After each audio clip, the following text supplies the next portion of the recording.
My name is Jake, Hello. and I had a real dream. Two best friends, Ben and Ryan. We were a team, a true big three, like in basketball.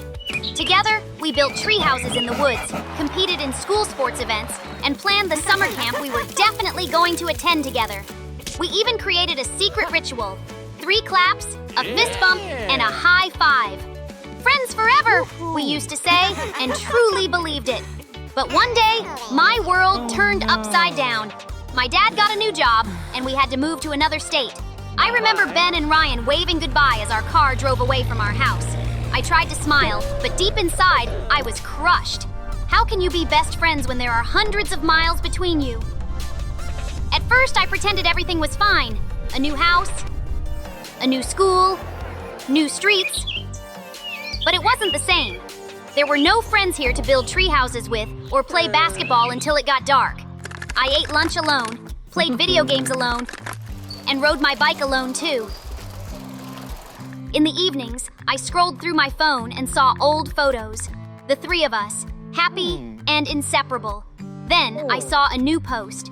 Ben and Ryan at the skate park we always went to together. They were laughing and doing tricks. My heart sank. A week later, another post.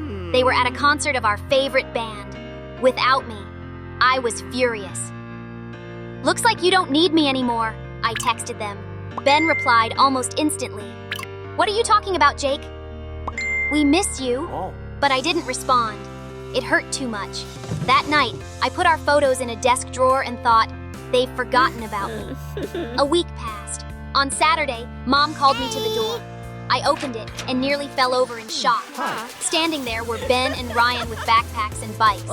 "What are you doing here?" I asked, blinking in surprise. Ben smirked. "Did you really think we'd forget about you? We convinced our parents to bring us here." Ryan nodded. "Friends forever, remember? We don't leave each other behind."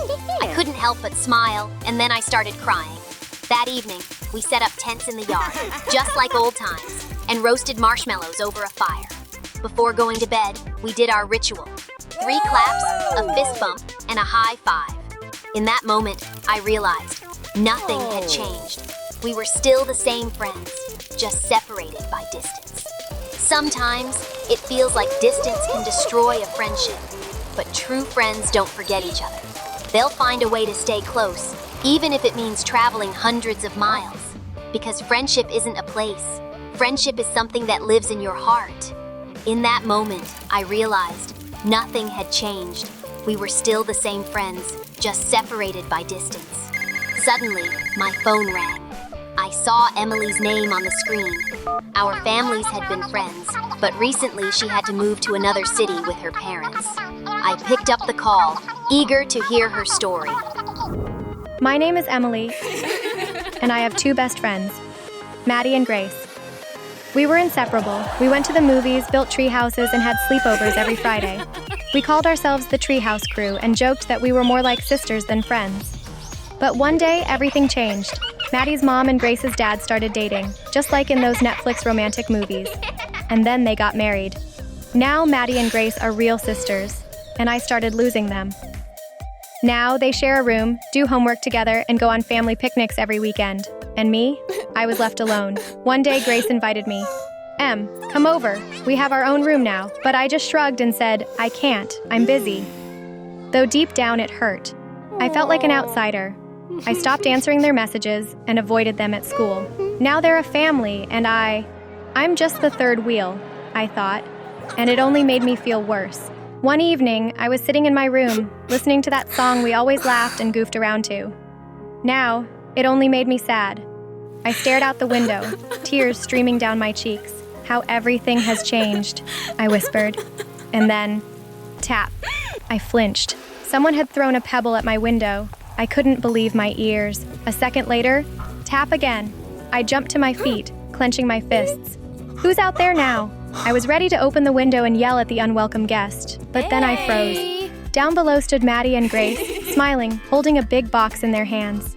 I couldn't help but smile. The sadness vanished in an instant. I threw open the door and ran outside. "What is this?" I asked, barely catching my breath. Maddie smiled. "Open it," I carefully took the box, and inside was an album titled The Treehouse Crew. Inside were our old photos. The treehouse, sleepovers, Halloween outings. And then, blank pages. "We want to fill them with you," Grace said. I looked at them and suddenly started crying. That day, we began adding new photos and making plans for the future. I realized they hadn't forgotten about me. It was me who had convinced myself I had lost them. Change is scary. Sometimes it feels like your friends have forgotten you. But true friendship is like family. It doesn't fade away.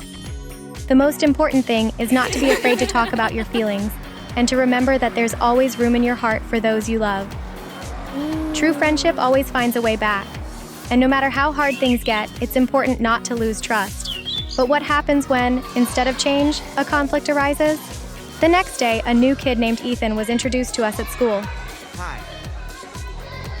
And you won't believe what he told us. My name is Ethan, and I have two best friends, Luke and Ava. We were an unbeatable team, playing baseball on the empty lot, having video game battles until midnight, and building tree houses in the woods during summer. We called ourselves the Tree Team and swore we'd be friends forever. I was sure it would always be that way. But then, everything changed. At first, I didn't understand what was happening. Luke started acting strangely. He would go quiet when the three of us hung out after school, constantly glancing at Eva. One time, he even left without saying a word. I didn't understand what was wrong until I noticed the way he looked at Eva. Not like a friend, but something else.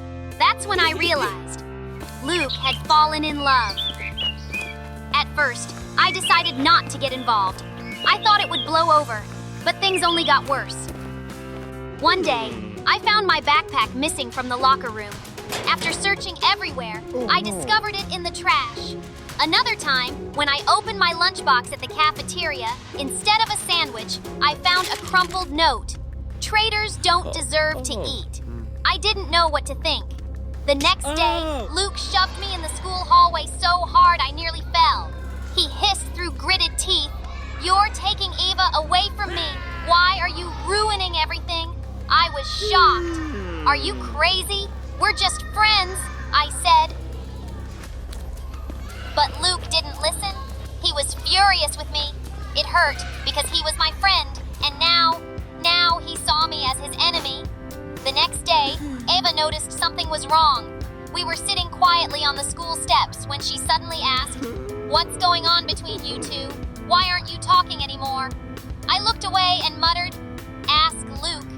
Ava was silent for a long time.